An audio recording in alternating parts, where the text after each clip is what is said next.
Olá, criptomaníacos! A alegria de pobre dura pouco, muita dança, muita firula, mas nós fomos derrotados pelo teste na linha de tendência de alta.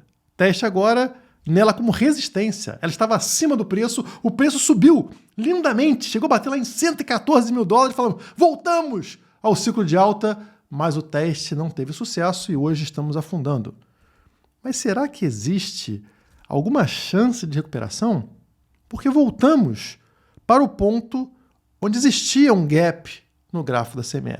Gap é um espaço que fica no gráfico de bolsas do mercado tradicional, aquelas que fecham na sexta-feira e reabrem na segunda-feira, e às vezes fica um espaçamento nesse gráfico.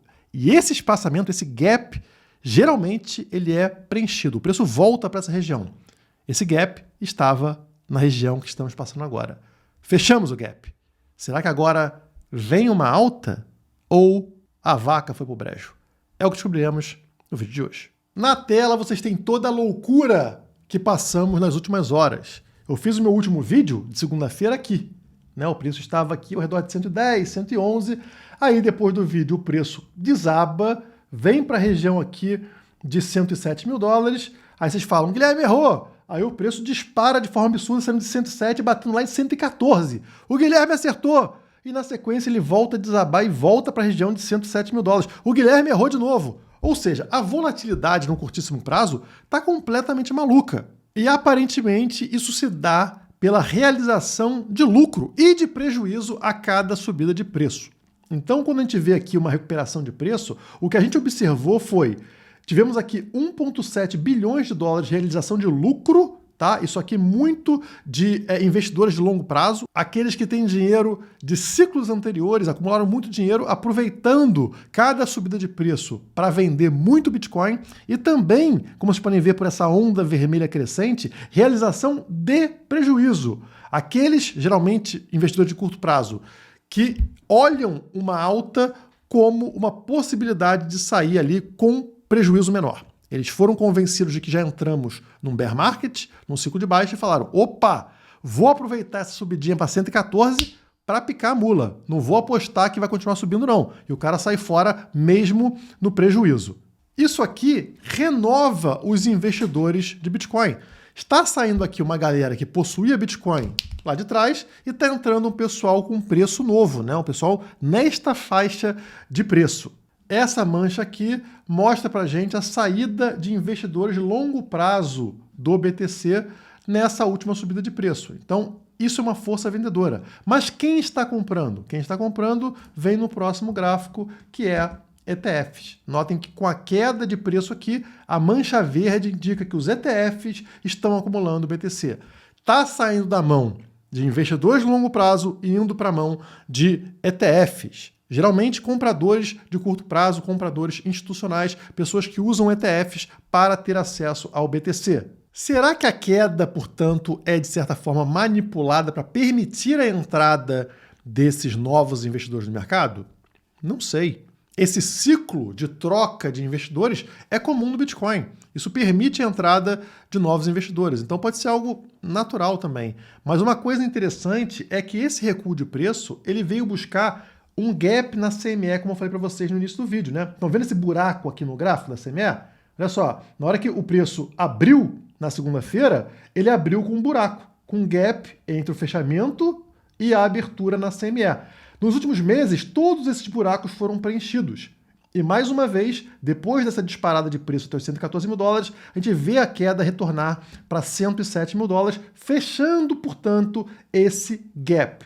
É comum que após um fechamento o preço volte para a tendência anterior, que poderia, portanto, ser uma tendência de alta. Agora, para isso acontecer no curto prazo, seria importante o Bitcoin confirmar essa linha verde, que é o nosso EMA 200 do gráfico diário, a média de 200 dias aqui, como suporte. Isso não está acontecendo hoje. A gente rompeu esta média nos últimos dias, foi lá em cima em 114, mas notem que voltamos para testá-la hoje e estamos rompendo o suporte, não está segurando. O suporte está em 108, aqui na cor verde, 108,059, e o preço já está em 107. Então, tá complicado, porque se não segurar esse suporte hoje, a tendência é uma continuação desta queda, pelo menos no curto prazo, o que não é nada positivo para a gente. Quando vimos isso no passado, né, em todas as vezes que rompemos aqui a média de 200 neste ciclo, notem, se não segura como suporte, a tendência é afundar mais, tá? É a região que acontece reversão, mas a reversão não é imediata quando rompe esse suporte. Vou pegar a régua para vocês aqui. Olha só a distância da média de 200 até o final aqui da queda, 12% lá em abril, tá? Caiu 12% além da linha verde, além da média de 200. Ah, mas foi só dessa vez, Guilherme? Não, vamos voltar mais aqui, ó. Estamos agora em agosto de 2024, setembro de 2024, tá? Agosto e setembro. Nesse momento aqui, ó, quando veio testar o suporte, caiu de novo, cerca de 11, 12% em relação à linha verde. Então, vocês estão vendo um padrão de, quando não segura como suporte, cair 12%, tá? Uma queda de 12%. Aqui segurou, ó, voltou para cima da linha verde, testou como suporte, funcionou. O preço dispara absurdamente, porque segurou na linha verde como suporte, na linha de 200, né? E aqui, ó, mesma coisa. Quando segura como suporte na linha verde, dispara. Quando não segurou, afundou. Afundou quanto aqui em março de 2023? Vamos ver. Afundou 10%. Tá vendo? 10, 12% é de queda além da média de 200 dias quando não segura no suporte, que é o que aparentemente está acontecendo no dia de hoje. Ainda temos algumas horas aqui, né? Enquanto eu estou gravando o vídeo, tem mais umas 2 horas e pouco para esse fechamento diário, mas não está positivo até o momento. Lembrando que, seja para comprar, seja para vender, utilize a Quantifury. Inclusive, é onde você consegue fazer análise gráfica, como eu estou fazendo aqui, tá? Na Quantifury, você não paga taxa e também consegue fazer alavancagens com mais segurança do que em outras corretoras, que te permitem fazer loucuras aqui na Quantifury. Isso é controlado para evitar que você tenha problemas maiores. É tão simples quanto vir aqui na esquerda e apertar vender ou comprar, tá? Lembrando que, se você passar da quantidade de dinheiro que você possui para a operação, isso aqui já vem com alavancagem, tá? Digamos, você tem 10 mil aqui dólares na Quantifury. Se você colocar mais de 10 mil, por exemplo, 20, 30, esse extra é tudo alavancagem, tá? Você está pegando um dinheiro que não é seu, então muito cuidado. Se não quer operar alavancado, não entre com mais do que você possui dentro da Quantifury, ok? Você pode sempre colocar uma ordem de stop, né, um preço limite aqui de perda, e também uma ordem de target, ou seja, seu alvo para você vender automaticamente dentro da Quantifury, tá? A alavancagem depende do seu poder de trading, por isso que existe uma limitação para que você não corra tantos riscos, tá? Isso vai limitar o quanto que você pode ter de alavancagem dentro da corretora. Agora, se no curtíssimo prazo a gente está meio que amedrontado por essa queda, é bom a gente comparar esse momento com o ano passado, no mesmo período. Em outubro do ano passado, foi a mesma movimentação de preço, tá? A gente está nesse momento aqui, em 2024, como vocês estão vendo aqui no gráfico, né? E acontece o quê? Toca lá em cima, afunda, um topo mais baixo, afunda, um topo na mesma região, afunda, e aí um fundo ainda mais baixo aqui, dentro de outubro, antes da explosão de preço que tivemos ali do final de outubro para meados de novembro. Para deixar mais claro para vocês, eu vou colocar o gráfico dessa forma aqui. Aqui embaixo temos esse movimento de 2024 e em cima o movimento atual. Notem as similaridades, pessoal. Tá aqui, né? O Bitcoin estava aqui, ele dá uma disparada até o número 2, batendo a alta histórica do BTC. A partir dali, ele desaba para o 3, atingindo o fundo do poço que a gente teve lá na queda para 102 mil dólares, né? Olha aqui, ó, número 3. Aí ele volta a se recuperar, atingindo o número 4, mais um topo mais baixo, mesma coisa que no ano passado. E aí o preço desaba para um segundo fundo, número 5. Igualzinho, pessoal. Recuperação número 6, faço meu vídeo maluco, né? E aí no ano passado foi a mesma coisa. E aí uma última queda antes da explosão, que é o número 7, que pode ser esse momento que estamos passando agora. Se repetir exatamente o movimento do ano passado, a recuperação viria após essa queda que estamos passando. Pegando aqui o tamanho da disparada que tivemos em outubro, novembro de 2024, essa subida levaria a gente para casa dos 130 mil dólares até novembro. Isso também está alinhado ao gráfico comparativo do Bitcoin com outros ativos do mercado. Eu sempre comparei com o M2, que é a linha amarela, e a gente sabe que abriu um gap gigante entre o M2, a liquidez global, e o Bitcoin, que é a linha laranja, né? Ele que sempre acompanhou o M2 com uma diferença aqui de 80 dias, né? O M2 atrasado em 80 dias, você percebe que desde julho, de julho para cá, vem abrindo essa boca de jacaré. O Bitcoin parou de acompanhar, parou de ter essa correlação com o M2, assim como o ouro. O ouro, que é a linha rosa desse gráfico, a linha vermelha desse gráfico, note que também atrasado em 80 dias, ele tem uma fortíssima correlação tanto com o Bitcoin quanto com o M2. E a partir de julho, o ouro também perde a correlação com o M2 e segue acompanhando o BTC, os dois ativos escassos. Só que, recentemente, o ouro deu essa fortíssima disparada, finalmente fechando o gap em relação ao M2. Aquilo que a gente sempre esperou em relação ao Bitcoin.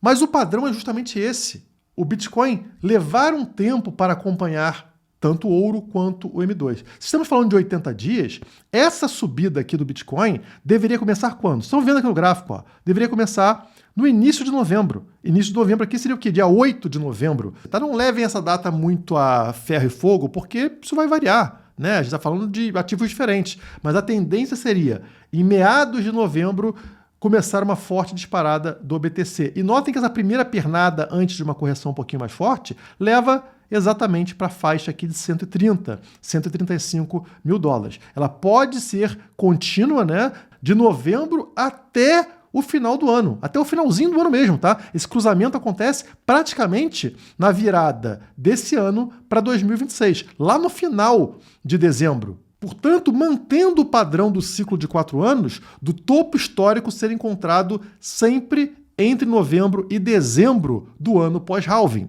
Ninguém diria que o ouro ia conseguir fechar esse gap em tão pouco tempo, correto? Mas fechou. A mesma coisa pode acontecer com o BTC, que historicamente segue esse movimento do ouro e também segue o movimento do M2. Muito cuidado, porque em todos os ciclos a gente percebe que a partir de determinado momento do ciclo, o M2 continua subindo e o Bitcoin começa a afundar. É a pegadinha de final do ciclo. E por que eu não acho que esse seja o caso agora, já que o Bitcoin não está acompanhando mais o M2?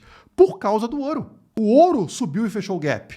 E agora o ouro começa a corrigir. Ele começou a ter uma queda que também costuma sinalizar subida de preço para o Bitcoin. Então me parece mais provável que a gente tenha uma última subida do Bitcoin em direção ao final do ano, em direção à virada desse ano para o ano que vem, quando aí sim termina, fecha esse ciclo de alta do Bitcoin. E não duvido que o M2 continue subindo, porque a gente está vendo os Estados Unidos, por exemplo, cortando taxa de juros, então é normal que a linha do M2 continue subindo para lá do ano que vem, janeiro, fevereiro, março, mas eu não vou seguir junto, porque nos ciclos anteriores o M2 continuou subindo além do BTC e o BTC começou a cair. Então o que a gente quer ver aqui no gráfico semanal, enquanto o Bitcoin vem se recuperando, né? Chegou a pegar na faixa dos 106 hoje, está subindo já para 107.500, mas o que a gente quer ver aqui é que o Bitcoin confirme o retorno para cima da linha branca, da linha de tendência de alta que foi respeitada ao longo de todo este ciclo. Notem que fechamos a semana passada acima da linha amarela e viemos ontem e hoje buscar a linha branca, tá? Para tentar romper para cima. A linha branca posicionada aqui, ó, em 112.300. Veio até 114, pifou. Quando falha, afunda. Exatamente o que estamos vendo hoje. Preço desabando porque falhou no rompimento. A gente precisa voltar para cima dessa linha de tendência e principalmente para cima da nossa linha roxa EMA 21 semanal, tá? Média de 21 semanas nesse gráfico, que ela serve como suporte ao longo de uma alta. Quando a gente perde ela, ó, o negócio fica feio. Então, ela está posicionada, deixa eu confirmar para vocês, em 110.500 e nós estamos bem abaixo em 107.500. Temos que recuperar essa média o quanto antes, tornando ela novamente um suporte e não mais uma resistência. Até lá, o negócio é arriscado e eu não duvido, né? Se a gente não conseguir se manter acima da linha amarela aqui, do suporte dos 108 mil dólares, a gente voltar a buscar o suporte da linha verde. O fundo do poço desse ciclo, o suporte da média de 50, né, do MA50 semanal, que está posicionado em 102,300, tá? Olha só como, historicamente, nesse ciclo, a gente sempre busca o fundo do poço nesta linha verde. Poderia acontecer mais uma vez e é o que a gente não quer observar. Então, muito cuidado, pessoal. Ainda estamos em momento arriscado para o Bitcoin. Não é hora de fazer loucura, a faca está caindo. Pode posicionar o seu stop onde você achar mais adequado, tá? Mas eu volto a lembrar vocês que, na minha visão, eu acho que o ciclo de alta não terminou. Nós estamos recuando, como recuamos no ano passado e como recuamos em diversas vezes nesse ciclo para pegar impulso para uma próxima pernada, que, na minha visão, desde 2023 eu falo isso, essa é a última pernada de alta, que vai até o finalzinho desse ano, estendendo mais uma vez o ciclo entre o halving e o topo histórico, né? Cada ciclo, esse espaçamento é maior, então estaria tudo alinhado com a história do BTC. E lembro vocês aqui, utilizando a nossa ferramenta de radar de topo, né, radar de ciclo, que nós estamos em 70 de 100. O que é esse 70, Guilherme? É a média de 9 indicadores de topo, os indicadores mais famosos de topo para o Bitcoin. Nenhum deles atingiu aqui mais de 90%. Quando a média aqui atinge mais de 90, pula fora que o negócio está feio. Estamos em 70. Então, apesar de elevado, ainda distante dos topos anteriores. Aqui embaixo tem um gráfico para vocês, tá?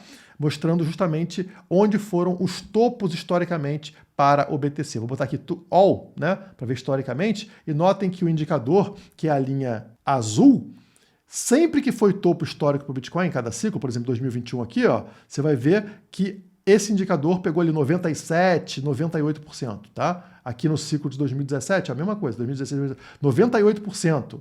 Aqui no ciclo de 2013, tá lá, ó, 97%, 96%, tá sempre muito acima de 90%. Lembro, estamos em 70%. Então, nenhum indicador está indicando para a gente topo nesse momento. Se você quiser acompanhar isso, de graça, use o radar de ciclo, vou deixar o link aqui embaixo para vocês na descrição, tá? Isso aqui é para ver todo dia. Pode dar errado? Pode. Mas essa ferramenta analisa 9 indicadores de topo para reduzir a chance de erro para você. Pelo menos um like merece, né? Deixa o like, compartilha aí com quem está perdido nesse mercado no momento para que a pessoa entre, se inscreva aqui na Criptomaníacos e consiga acompanhar a evolução desse mercado no dia a dia. Se quiser comprar criptomoedas com privacidade, sem tantas câmeras, sem tantos sistemas olhando para o que você faz, utilize o maior P2P do Brasil, que é a Spike to Spike. O link também está na descrição. A taxa é um pouquinho mais alta do que numa corretora, porque privacidade tem seu preço. Por hoje é só. Muito obrigado e até a próxima.